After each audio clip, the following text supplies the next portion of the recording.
Very good morning to all of you. আমি সকলোৱে জানো যে আটাইতকৈ যদি চৰ্চিত কিবা এটা বিষয় বৰ্তমান সময়ত অসমত হৈ আছে সেইটো হৈছে UCC ইউনিফৰ্ম সিভিল কোড আৰু ইউনিফৰ্ম সিভিল কোডৰ যিখিনি ডিবেট ডিসকাশন হৈ আছে কি ৰিফৰ্মছ আনিবলৈ গৈ আছে সেই বিষয়ে আমাৰ এসপিৰেন্ট সকলে জনাটো অতি গুৰুত্বপূৰ্ণ কাৰণ ইয়াৰ লগত গতে আমাৰ অসমৰ তাৰ লগতে ভাৰতৰ কিছুমান গুৰুত্বপূৰ্ণ সাংবিধানিক মানে বিষয়বস্তু জড়িত হৈ আছে সো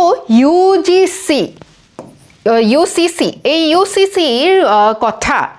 বিজেপিৰ যিখন ইলেকশন ম্যানিফেস্টো আছিল ইলেকশন ম্যানিফেস্টোতে তেওঁলোকে উল্লেখ কৰিছিল যে তেওঁলোকে যদি চৰকাৰত পুনৰ আহে তেওঁলোকে UCC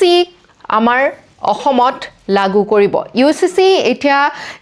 লাইকলি আমাৰ মে 26 তাৰিখে যেটা আসাম এসেম্বলিৰ সেশন বহিব এই সেশনত এই বিলখন ৰখা হ'ব আৰু এই বিলৰ দ্বাৰা কোন কেইটা বস্তু আটাইতকৈ গুৰুত্বপূৰ্ণ দিশত প্ৰভাৱ পৰিব আমি চাওঁ আহক Marriage and divorce মানুহৰ যেটো পাৰ্সোনাল ৰিলেশনশিপ মানুহে কাৰোবাৰ লগত যি বিয়া বাৰু কৰে সেই বিয়া বাৰু ওপৰত এফেক্ট পৰিব succession মানে এজন মানুহৰ পিছত উত্তৰাধিকাৰী যি হয় এটা পৰিয়ালৰ উত্তৰাধিকাৰী সকলৰ কি ৰাইটস থাকিব কি অধিকাৰ থাকিব ৰাইটস অফ উইমেন মহিলা সকলৰ কি অধিকাৰ থাকিব ৰেগুলেশন অফ পলিগেমি এই আইনখন অহাৰ পিছত আমাৰ অসমত দ্বিতীয় তৃতীয় বিবাহ সম্পূৰ্ণ ৰূপে এটো ইলিগেল হৈ পৰিব লিভ ইন ৰিলেশনশিপও আমাৰ অসমত চলিব দিয়া নহব এনেকুৱা ধৰণৰ বহু কিছুমান কথা আহি পৰিছে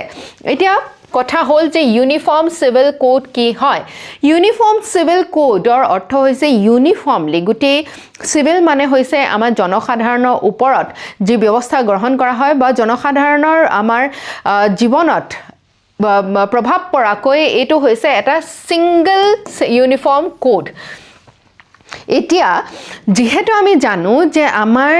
যিবিলাক পাৰ্সোনাল লজ আছে বা আমাৰ যিবিলাক একেবাৰে নিজা ডিসিশনস আছে এই নিজা ডিসিশনস বিলাকৰ ওপৰত বেছিভাগ আমি দেখো ৰিলিজিয়নৰ বহুত এটা ডাঙৰ প্ৰভাৱ থাকে আমি বিয়া বাৰু কৰোতে আমি নিজৰ ধৰ্মীয় ৰীতি নীতিৰে বিয়া বাৰু কৰো কিন্তু এতিয়া এই কথা ইয়াত ধাৰ্য কৰা হ'ব যে আমাৰ সকলোৰে কাৰণে ঠিক তেনেকৈ আমি ধৰ্মীয় ৰীতি নীতিৰে বিয়া বাৰু কৰো আৰু ধৰ্মীয় ৰীতি নীতিৰে সেই বিবাহৰ যদি বিচ্ছেদ হয় তেনেহলে কেনেকুৱা ধৰণৰ নিয়ম প্ৰণালী ইত্যাদি থাকিব যি সকল ল'ৰা ছোৱালী সেই বিবাহৰ পৰা জন্ম হয় তেওঁলোকৰ উত্তৰাধিকাৰী হিচাপে কি তেওঁলোকৰ অধিকাৰ থাকিব এই গুৰুত্বপূৰ্ণ বিষয়বস্তু বিলাক আমাৰ হিন্দু কোডৰ অনুসৰি গটে দেশৰ হিন্দু সকলৰ কাৰণে আৰু আমাৰ সিভিল কোডৰ লগত জড়িত হৈ আছে কিন্তু ঠিক তেনেকৈ যদি আমি ইছলাম বা বেলেগ বেলেগ ধৰ্মৰ কথা চাওঁ তেনেহলে দেখো যেহেতু আমাৰ ভাৰতবৰ্ষত বহু কেইটা ধৰ্মই ইয়াত বৰ্তমান আছে আৰু সেই ধৰ্মৰ অনুসৰি এই পাৰ্সোনাল লজ বিলাক সকলোৰে কাৰণে বেলেগ বেলেগ হয় এতিয়া সেই কাৰণে এই একেখন দেশৰ ভিতৰতে সকলোৰে কাৰণে কিছুমান আইন বেলেগ বেলেগ হোৱাৰ কাৰণে একোটে দেশৰ যেহেতু আমি এখন ৰাষ্ট্ৰৰ অধীনত আছে সেই ৰাষ্ট্ৰৰ অনুসৰি অধীনত থকাৰ অনুসৰি সকলোৰে কাৰণে আইন একে ধৰণে প্ৰযোজ্য হোৱাটো বাঞ্ছনীয় সেই কাৰণে এই ইউনিফৰ্ম সিভিল কোডটো অনা হৈছে যাতে এই সমূহ বিষয়বস্তু সকলোৰে কাৰণে বেলেগ বেলেগ ধৰ্ম অনুসৰি বেলেগ বেলেগ যাতে সকলোৰে হৈ নাথাকে সকলোৰে কাৰণে সকলো ল বা আইন একে ধৰণৰ হয় আৰু এই UCC বা ইউনিফৰ্ম সিভিল কোডৰ কথা আমাৰ উল্লেখ আছে Directive Principles of State Policy DPSP আৰু ইয়াত কোৱা হৈছে এইখিনি DPSP যিখিনি কথা কোৱা হৈছে সেইখিনি বস্তু হৈছে চৰকাৰৰ প্ৰতি কিছুমান নিৰ্দেশনা যে চৰকাৰে কোন কিটা বস্তু ওপৰত গুৰুত্ব আৰোপ কৰিব লাগে আৰু কোন কিটা বস্তু তেওঁলোকে ইমপ্লিমেন্ট কৰাৰ চেষ্টা কৰিব লাগে DPSP ৰ কথা আমি জানো যদি চৰকাৰে DPSP ৰ অনুসৰি তেওঁলোকে নিজৰ কৰ্তব্য পালন নকৰে হেয়া কিন্তু আমাৰ আইনগতভাৱে দণ্ডনীয় নহয় আৰু সেই অনুসৰি এটো চৰকাৰৰ ওপৰত থাকে যে তেওঁলোকে কোন কিটা বিষয়বস্তু ওপৰত বেছিকৈ গুৰুত্ব দিব আৰু যেহেতু আমাৰ ভাৰতৰ নেশনহুডটো নেশনহুডটো এতিয়াও এটা ডাঙৰ বিষয়বস্তু হয় সেই কাৰণে এতিয়াও আমি যেহেতু ভাৰতবৰ্ষখন এখন ৰাষ্ট্ৰ হিচাপে য'ত একেই ধৰণৰ আমি নিয়ম নীতি ইত্যাদি পালন কৰোঁ সেই বস্তুটো এতিয়াও যদি আমাৰ বেলেগ বেলেগ ধৰ্ম অনুসৰি বেলেগ বেলেগ হৈ থাকে তেতিয়া আমাৰ কাৰণে এটা ডাঙৰ সমস্যা আহে সেইকাৰণে কনষ্টিটিউশ্যনৰ এই প্ৰভিজনছ অনুসৰি যে আমাৰ সকলোৰে কাৰণে আইন একে ধৰণে লাগু হ'ব লাগে একে ধৰণে আইন প্ৰযোজ্য হ'ব লাগে কোনো ধৰণৰ বৈষম্যতা থাকিব নালাগে কাৰো প্ৰতি ৰাইট টু ডিগনিটি আমি সকলোৰে যাতে নিজৰ মান মৰ্যাদা লৈ জীয়াই থাকিব পাৰোঁ ঠিক আছে আৰু সকলোৱে নিজৰ ধৰ্ম পালন কৰাৰ ক্ষেত্ৰত আমাৰ যেটো প্ৰাইভেট ৰাইট আছে ৰাইট টু ৰিলিজিয়ন আছে এইটোও যাতে সম্পূৰ্ণৰূপে আমি মানে অধিকাৰ সাব্যস্ত কৰিব পাৰোঁ এইখিনি কথা আমাৰ সংবিধানত কোৱা হৈছে এতিয়া অসমৰ ইউনিফৰ্ম সিভিল কোডৰ প্ৰপ'জেলটো হৈছে যে compulsory registration of marriage and divorce প্ৰত্যেকটো মেৰিজ প্ৰত্যেকটো বিবাহ আমাৰ ৰেজিষ্টাৰ্ড হ'ব লাগিব rights of daughters in parental property বহু সময়ত কি দেখা যায় যে যিসকল ছোৱালী থাকে বা কন্যা সন্তান থাকে তেওঁলোকক প্যাটাৰ্নেল প্ৰপাৰ্টি বহু সময়ত দিয়া নাযায় এতিয়া সেই ছোৱালীসকলক বা মানে ফিমেল সন্তান সকলোকে সেইখিনি অধিকাৰ দিয়া হ'ব ৰাইট ৰেগুলেশ্যন অফ পলিগেমি দ্বিতীয় বিবাহ তৃতীয় বিবাহ কৰিবলৈ দিয়া নহ'ব আৰু লিভ ইন ৰিলেশ্যনশ্বিপৰ ওপৰত এতিয়া মানে নিষেধাজ্ঞা আহিব tribal communities kept outside the purview গুৰুত্বপূৰ্ণ বিষয়বস্তু যিহেতু ট্ৰাইবেলসকলৰ নিজৰ কিছু ৰীতি নীতি থাকে আৰু সেই ৰীতি নীতিবিলাক তেওঁলোকৰ সংৰক্ষণৰ ব্যৱস্থা আমাৰ সংবিধানে দিছে সেইকাৰণে ট্ৰাইবেলছ আমাৰ জনজাতীয় লোকসকলক ইয়াৰ অন্তৰ্ভুক্ত কৰা নহ'ব ঠিক আছে সো ৰিচুৱেলছবিলাক যেনেকৈ আমি বিবাহ কৰোঁতে আমাৰ হোমযজ্ঞ কৰা হয় আমাৰ টাইহোমসকলে চকলং কৰে এই যিবিলাক ৰিচুৱেলছ থাকিব এই ৰিচুৱেলছখিনি অব্যাহত ৰাখিব পাৰে কিন্তু ৰেজিষ্ট্ৰেশ্যন কৰিবই লাগিব এক্সিষ্টিং এক্সাম্পলছ ইতিমধ্যে আমি গোৱাত সিভিল কোড দেখিবলৈ পাইছোঁ উত্তৰাখণ্ডত আছে গুজৰাটত আছে যদিও নেকি কমিটি এতিয়া ফৰ্মিং কৰা হৈছে UCC ফ্ৰেমৱৰ্কটো কেনেধৰণে লাগু কৰিব সেই বিষয়ে সো অসম হ'ব সেই আশাৰীৰ ৰাজ্যসমূহৰ ভিতৰত য'ত এই UCC লাগু কৰা হ'ব UCC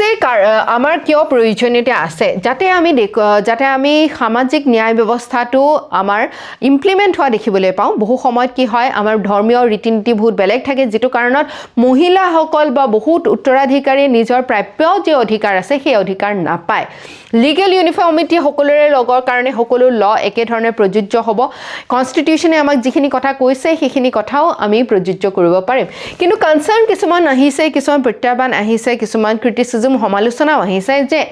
আমাৰ ৰিলিজিয়ন বেলেগ বেলেগ ধৰ্মৰ যিখিনি নিজৰ ৰীতি নীতি আছে সেইখিনি ওপৰত আঘাত আহিব ডাইভাৰ্চিটি আমি ভাৰতবৰ্ষখন প্লুৰেল সমাজ এখন বুলি আমি জানো যে আমি ইয়াত বহু বৈচিত্ৰ্যময়ী এখন সমাজ ইয়াত আমাৰ সেই বৈচিত্ৰ্যটো এটা তাৰ ওপৰত এটা আঘাত আহিব নেকি ট্ৰাইবেল ৰাইটছ কিন্তু ট্ৰাইবেল ৰাইটছৰ ইতিমধ্যে কথা কোৱা হৈছে যে আমাৰ যিসমূহ জনজাতীয় লোক আছে তেওঁলোকৰ নিজৰ ৰীতি নীতিৰ ওপৰত কোনো ধৰণৰ প্ৰভাৱ নপৰে ঠিক আছে এই ক্ষেত্ৰত সুপ্ৰিম কোৰ্টে আগতেও বহুকেইটা অবজাৰভেশ্যন দিছে যেনেকৈ শ্বাহবানো কেছ আপোনালোকে নেটফ্লিক্সত যদি হক মুভিখন চাই তেতিয়া বুজিব পাৰিব যে জেণ্ডাৰ জাষ্টিছটো কেনেকৈ আমাৰ ইছলাম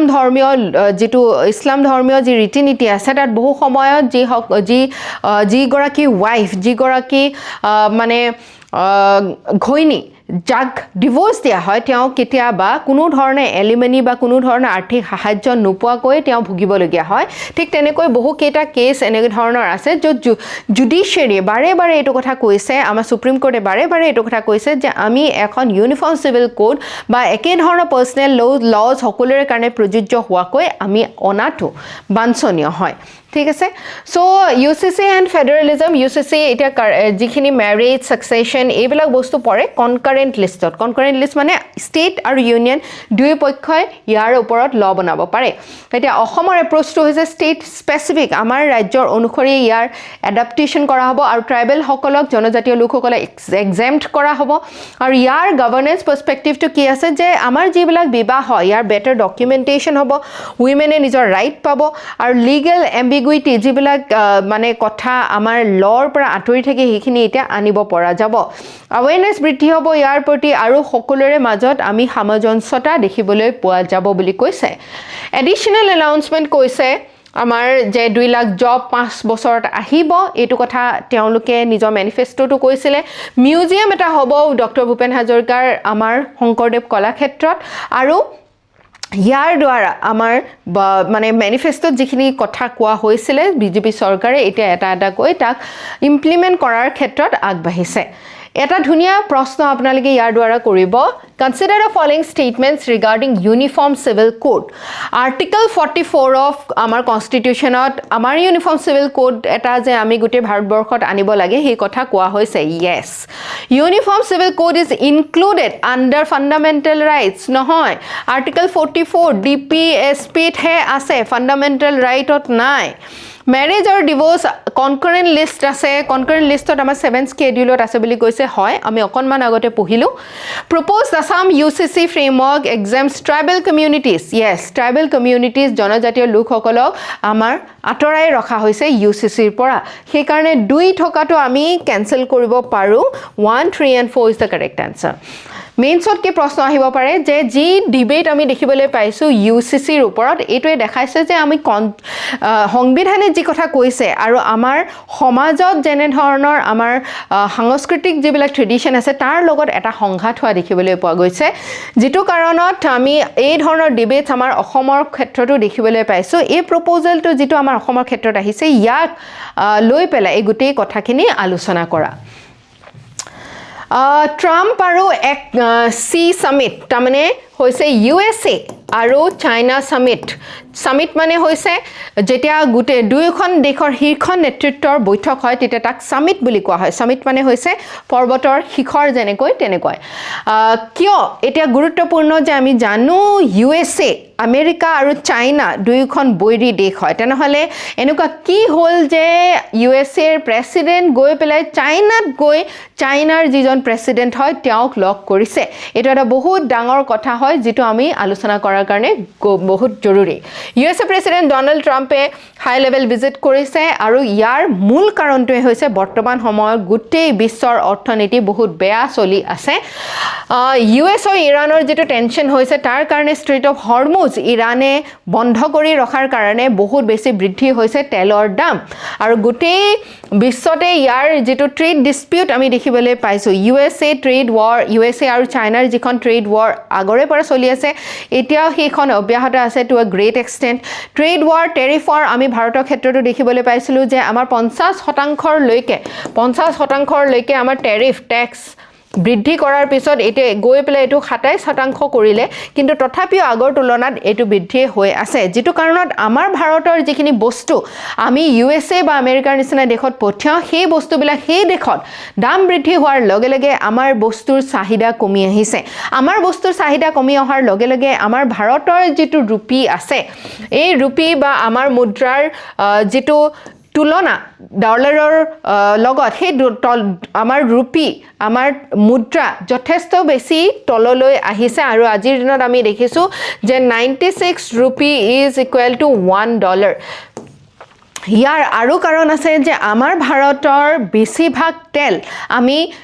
মিডল ইষ্টৰ পৰা আনো আমি বেলেগ দেশৰ পৰা আনো 85% লৈকে আমি এই খাৰুৱা তেল বেলেগ দেশৰ ওপৰত আমি নিৰ্ভৰশীল হৈ আছো যেটো কাৰণ বেলেগ দেশৰ পৰা যেহেতু আমি ইতিমধ্যে দেখিছো ইৰানৰ যুদ্ধৰ কাৰণে ইফালে ৰাছিয়াৰ পৰা অনা তেলৰ কাৰণে আমাক ইউএসএ নিষেধাজ্ঞা দি থৈছে আৰু মে 16 তাৰিখ আছিল একদম লাষ্ট ডেট যেটো ডেটত আমাৰ এই ৰাছিয়াৰ পৰা অনা তেলৰ ওপৰত যে নিষেধাজ্ঞা বা স্যাংচনৰ ৱেইভাৰ দি থৈছিল মানে আমি লেনদেন কৰিব পাৰো হেতু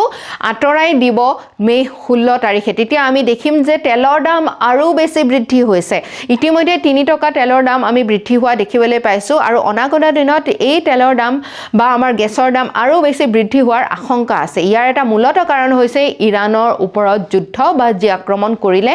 যেটো কুদুবাহৰ ওপৰত জুই লগালে সেই জুয়ে এতিয়া গোটেই বিশ্ববাসীক ইয়াৰ দ্বাৰা প্ৰভাৱিত কৰিছে আৰু ভাৰতবৰ্ষ হৈছে আটাইতকৈ বেছি প্ৰভাৱিত হোৱা এখন দেশ যেহেতু আমাৰ খাৰুৱা তেল আমি বেছিভাগ আমাৰ 90% বুলি কলেও ভুল নহব আমি বেলেগ দেশৰ পৰা আমদানি কৰি আছো আৰু যেহেতু ৰূপীৰ ভ্যালুটো আমাৰ কমি গৈ আছে আমাৰ ৰূপী বেছিকৈ খৰচ কৰিবলগীয়া হৈছে বেছিকৈ আমি ডলাৰ দিবলগীয়া হৈছে যাতে আমি সেই গুৰুত্বপূৰ্ণ আমাৰ অতি জৰুৰী বস্তুবিলাক আমি বেলেগ দেশৰ পৰা আমদানি কৰিব পাৰো যেটো কাৰণত এতিয়া আমাৰ ভয়াবহ ৰূপ লৈছে আমাৰ ভাৰতীয় যেটো অৰ্থনীতি আছে ওকে সো এতিয়া প্ৰেসিডেন্ট সেইকাৰণে ট্ৰাম্পে চাইনালৈ গৈছে ইয়াৰ আগত বহুত দিনৰ আগত বাৰাক ওবামা থাকোতে 2017 চনতহে লাষ্ট USA প্ৰেসিডেন্ট কোনোবা চাইনালৈ গৈছিল তাৰমানে প্ৰায় 10 বছৰৰ পিছত এতিয়া USA প্ৰেসিডেন্ট চাইনালৈ গৈছে তাৰ কাৰণ এটাই কাৰণ হৈছে যে এতিয়া যিখন যুদ্ধ ইৰানৰ ওপৰত USA ইজৰাইলে মানে আৰম্ভ কৰি ললে সেই যুদ্ধখনৰ সামৰণি বা যৌৱনিকা পৰা নাই যেটো কাৰণত এতিয়া গোটেই বিশ্বত বেয়া ৰূপ পাইছে বেয়া অৰ্থনীতি বেয়া এটা দশা দেখিবলৈ পাইছো আৰু USA চাইনাই যি ধৰণে ইয়াৰ পৰা প্ৰভাৱিত হৈছে এতিয়া এটাই প্ৰায় আমি দেখো যে USA আৰু চাইনাই দুইটাৰ মানে বেলেগ বেলেগকৈ যোৱা দেশ বেলেগ বেলেগ আদৰ্শৰ ওপৰত নিৰ্ভৰশীল বা আদৰ্শৰ ওপৰত বিশ্বাসী দুখন দেশ নিজৰ মতানৈক্য বহুত আছে কিন্তু এটা বিশেষ বস্তু যেটো ওপৰত দুয়োখন দেশে প্ৰভাৱিত হৈছে সেইখন হৈছে এই যুদ্ধ কাৰণ চাইনাই মেজৰ ইৰানৰ যে অইল ইম্পৰ্ট আছে বা এক্সপৰ্ট আছে আটাইতকৈ ডাঙৰ যিখন দেশ ইৰানৰ অইল কিনা সেইখনেই হৈছে চাইনা এটা চাইনাই যেহেতু ইৰানে যেহেতু বিশেষ নিষেধাজ্ঞা নিজৰ ষ্ট্ৰেট অফ হৰমুজৰ ওপৰত ৰাখিছে সেই কাৰণে এতিয়া চাইনাৰ কাৰণেও বিপদ নামি আহিছে আৰু সেই কাৰণে USA আৰু চাইনা এটা ষ্ট্ৰেটেজিক পলিচি লবলৈ আৰম্ভ কৰিছে যাতে এই সংকটৰ পৰা গোটেই বিশ্বই বা তেওঁলোকে নিজে ইয়াৰ পৰা পৰিত্ৰাণ পাব পাৰে চাইনা আমি জানো এটা USA এর পিছতে নেক্সট আহে চাইনা সেকেন্ড লার্জেস্ট ইকোনমি হয় মার্কেটিং ম্যানুফ্যাকচারিং অর তেওঁলোকৰ ডমিনেন্স আছে আৰু ইতিমধ্যে ইলেক্ট্ৰনিক্স ৰেয়াৰ আৰ্থ ইভিম আৰ্টিফিশিয়াল ইন্টেলিজেন্স এইবিলাকত যথেষ্ট বেছি ইম্প্ৰুভ কৰিছে চাইনাই আৰু নিজৰ এগ্ৰণ্ডিজমেণ্ট পলিচিৰ দ্বাৰা নিজৰ যেটো আধিপত্য বিস্তাৰ কৰা পলিচিৰ দ্বাৰা এতিয়া জিঅ'পলিটিক্যাল পাৱাৰো হৈ পৰিছে এটো কাৰণে এতিয়া ডাঙৰ এটা সমস্যা গোটেই বিশ্বৰে জেনেদৰে যুজিছে চাইনাও যুজিবলগীয়া হৈছে সেই কাৰণে এতিয়া USA আৰু চাইনাৰ কম্পিটিশনৰ লগতে কোঅপাৰেচনো বৃদ্ধি হোৱা আমি হয়তো দেখিবলৈ পাম কাৰণ এই যিবিলাক যুদ্ধ চলি আছে তাৰ কাৰণে গোটেই বিশ্বৰ যি মাৰ্কেট আছে গোটেই বিশ্বৰ যি অৰ্থনীতি আছে গোটেই বিশ্বৰ অৰ্থনীতিৰ ওপৰত ডাঙৰ প্ৰভাৱ পৰিছে এটা এটা ধুনিয়া কোয়েশ্চন করিবা consider the following statements regarding Strait of Hormuz and global geopolitics Strait of Hormuz connects Persian Gulf with the Gulf of Oman yes আমি ইয়ার আগতেও দেখিছো জিওগ্রাফিটো ম্যাপখন ভালকৈ চালে তোমালোকে গম পাবা পার্সিয়ান গালফ আৰু গালফ অফ ওমান কানেক্ট কৰে significant share of global crude oil passes through Strait of Hormuz আমি দেখিছো হেতু কাৰণে এই মূল্য বৃদ্ধি আমি হোৱা দেখিবলৈ পাইছো China is currently one of the largest buyers of Iranian oil অকনমান আগতে দেখিলো যে চাইনাই হৈছে গোটেই বিশ্বৰ ভিতৰত আটাইতকৈ শক্তিশালী দেশ যি আটাইতকৈ বেছি ইৰানৰ তেল কিনে Taiwan issue is one of the strategic points of contention between USA and China yes Taiwan হৈছে চাইনাৰ এটা ভাগ বুলি কলেও ভুল নহব যেতিয়া চাইনাৰ দুটা পক্ষৰ ওপৰত গৃহ যুদ্ধ হৈছিল এফালে কমিউনিষ্ট আছিল আৰু এফালে ন্যাশনালিষ্ট আছিলে তেতিয়া যেতিয়া ন্যাশনালিষ্ট সকল পৰাজিত হ'ল তেতিয়া 1949 ত তেওঁলোকে গৈ পেলাই টাইৱানত থিতাপি ললে আৰু এই টাইৱানৰ মানে আদৰ্শগত যদিও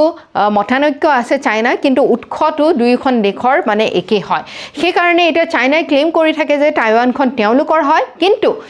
চাইনাক আকৌ মানে চাইনাৰ ওপৰত যি এক বৈৰী এক যি শত্ৰুতা আছে USA তাৰ কাৰণে সময়ে চাইনাৰ বৈৰী দেশ বা চাইনাৰ লগত যুঁজ লাগি থকা এই টাইৱানক USA সহায় কৰি থাকে আৰু ডিসেম্বৰ 2025 চনত বহু বিলিয়ন ডলাৰৰ অস্ত্ৰ প্ৰদান কৰিছে টাইৱানক USA যেটো কাৰণত চাইনাই USক বৰটা ভাল পাই থকা নাই আৰু বহু দিনৰে পৰা এই যেটো মতানৈক্য USA আৰু চাইনাৰ বহু কেইটা দিশত আমি চলি থকা দেখিবলৈ পাইছো so yes Taiwan is one of the strategic point যেটো কাৰণত মতানৈক্য বা মতবিৰোধ আছে দুইখন দেশৰ মাজত ওকে সো এই গোটেই কেইটা আসলতে correct হয় এটা মেইনছৰ প্ৰশ্ন কি আহিব পাৰে যে evolving US China rivalry is reshaping global politics এটা US আৰু চাইনাৰ যে ৰিলেশনশিপ আমি বদলি হোৱা দেখিছো ইয়াৰ দ্বাৰা গোটেই ভূ ৰাজনীতি বদলি হোৱা দেখিবলৈ পোৱা গৈছে বিশেষকৈ ইণ্ডো পেচিফিকত discuss in the context of recent developments এই হেহতিয়াকৈ যি ডেভেলপমেন্টস হ'ল বিশেষকৈ ইৰাণ গ্লোবাল ট্ৰেড war আৰু চাইনা যেনে ধৰণে নিজৰ ডিপ্লোমেটিক ইনফ্লুৱেন্স বহাইছে সেই তাৰ পৰা প্ৰমাণিত হৈছে এটো কাৰণে কাৰণ কি USৰ প্ৰেসিডেন্ট এতিয়া দৌৰি গৈ পেলাই চাইনাৰ প্ৰেসিডেন্টক লক কৰিছে যাতে এই সমস্যা নিৰ্মূল কৰিব পৰা যায় ঠিক আছে এটা ধুনীয়া কোটেৰে আজি আমি এই ক্লাছটোৰ সামৰণি মাৰিম কোটটো হৈছে a smooth sea never made a skill sailor Franklin D ৰুজভেল্টে কৈছিলে এই কথাষাৰ তেওঁ কৈছিলে ফ্ৰেংকলিন ডি ৰুজভেল্টে কৈছিলে যে যদি সাগৰখন একেবাৰে ভাল হয় সাগৰখনত যেতিয়া জাহাজ চলাবলৈ একেবাৰে ভাল হয় সেই ভাল অৱস্থাত ভাল ৰাস্তাত কেতিয়াও এজন ভাল মানে সেলাৰ বা জাহাজ চালক এজন তৈয়াৰ নহয় যেতিয়া সাগৰখনত বহুত টাৰ্বুলেন্স থাকে বা বহুত ধুমুহা ইত্যাদি হয় সেই সময়ত যিজন চালকে জাহাজখনক লৈ যাব পাৰিব একেবাৰে সুৰক্ষিত অৱস্থাত মানে পাৰ পোৱাব পাৰিব সেইজন আহে আচল চালক ঠিক তেনেকৈ আমি নিজৰ জীৱন যুদ্ধত যেতিয়া একেবাৰে সকলোখিনি একদম স্মুথ চলি থাকে তেতিয়া আমাৰ আচল স্কিলছ বিলাক ওলাই নাহে বা আমি নিজকে কোনটো লেভেললৈকে লৈ যাব পাৰোঁ সেইটো আমি বুজি নাপাওঁ কিন্তু যেতিয়া আমাৰ জীৱনৰ প্ৰত্যাহ্বান আহে যেতিয়া আমি যুঁজিবলগীয়া হয় তেতিয়াহে আমাৰ বেষ্ট ফৰ্মটো ওলাই আহে so' with this we wrap up today session আমি পুনৰ সোমবাৰে কাৰেণ্ট এফেয়াৰ্ছ ক্লাছত লগ পাম